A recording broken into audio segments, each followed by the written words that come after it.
Hello everyone, welcome back to Hindi ज्ञान।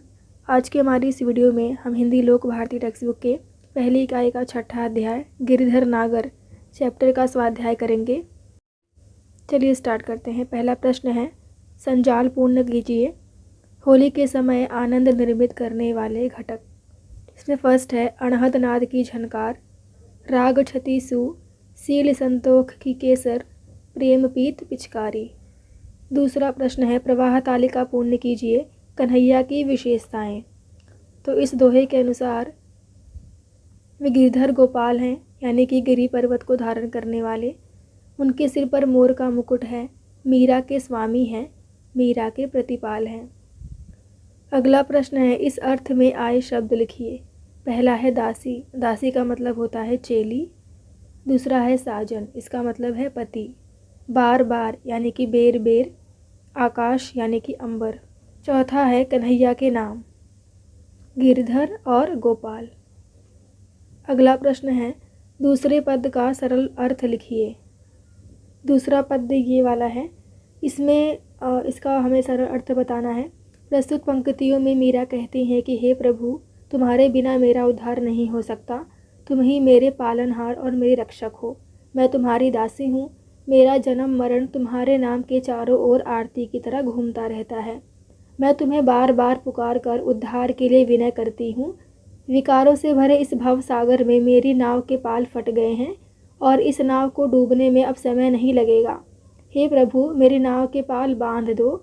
यह तुम्हारी बिरहणी तुम्हारी ही राह देख रही है। मुझे अपनी शरण में ले लो। यह दासी मीरा तुम्हारे ही नाम की रट लगाए हुए है, तुम्हारी शरण में है। इसे बचाकर इसकी लाज रख लो।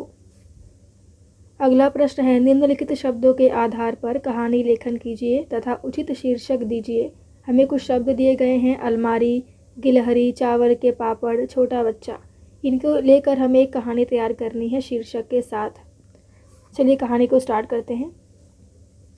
मोनू और गिलहरी, इसका शीर्षक है।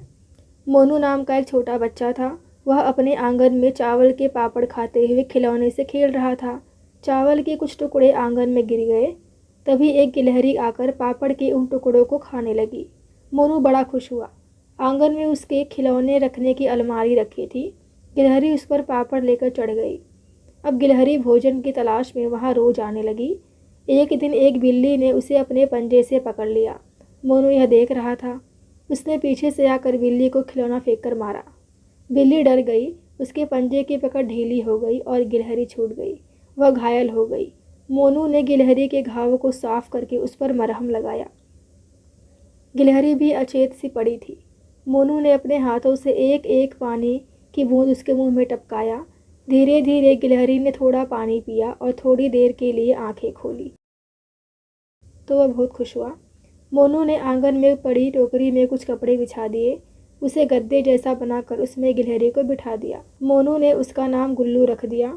उस दिन थोड़ी थोड़ी देर में मोनू उसे देख रहा था। वह भी आंखें खोलकर उसे देखती, जैसे मोनू को वह धन्यवाद दे रही हो। मोनू रात में अपनी पलंग पर टोकरी रखकर सो गया। 2-3 दिन उसने गिलहरी का पूरा ध्यान रखा, जिससे उसके घाव तेजी से ठीक होने लगे। धीरे धीरे वह फिर पहले की तरह उछल कूद करने लगी। कुछ दिनों में वह बिल्कुल स्वस्थ हो गई। अब वे दोनों दोस्त बन गए। दोनों एक साथ खेलते कूदते, खाते पीते और जीवन बिताते। तो इस कहानी का सीख क्या होगा कि सब जीवों पर दया करो। अगला प्रश्न अपठित गद्यांश है। सूचना के अनुसार कृतियाँ कीजिए। हमें एक पैराग्राफ दिया है जो टेक्स्ट बुक के में से नहीं है बल्कि बाहर से है। इसका हमें क्वेश्चन आंसर करना है। पहला प्रश्न है, किसी से काम करवाने के लिए उपयुक्त। देखिए यहाँ पर क्या लिखा है कि काम ज़रा लेकर देखो, सख्त बात से नहीं स्नेह से, यानी कि प्रेम से, स्नेह से, यानी किसी से काम करवाने के लिए उपयुक्त स्नेह। दूसरा है, हर समय अच्छी लगने वाली बात, प्यार। दूसरा प्रश्न है, अच्छा प्रयत्न यही है, गिरे हुए को उठाना। दूसरा, यही अधोगति है, गिरे हुए को न उठाना। देखिए यहाँ पर लिखा है, जो गिरे हुए को उठा सके इससे प्यार को जतन नहीं, दे प्यार उठा पाए ना जिसे, इतना गहरा कुछ पतन नहीं। उसके बाद है, पद्यांश की तीसरी और चौथी पंक्ति का संदेश लिखिए।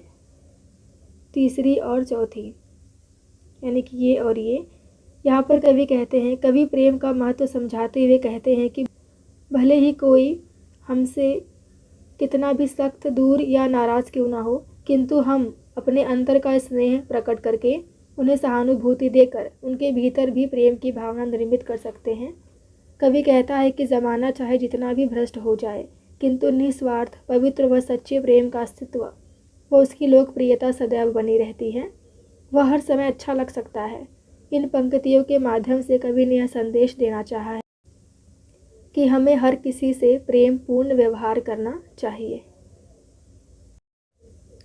अगला प्रश्न भाषा बिंदु से है।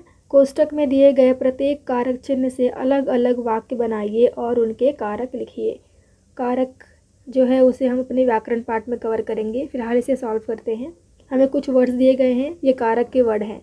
ने, को, से, का, की, के, में, पर, हे, अरे, के लिए। इन सब से हमें वाक्य बनाना है और कारक को पहचानना है। से पहला वाक्य है राम ने मारा, तो कर्ता राम होगा, यानी ने से हमें कर्ता का पता चल रहा है कि राम ने मारा, यानी ने क्या होगा, कर्ता।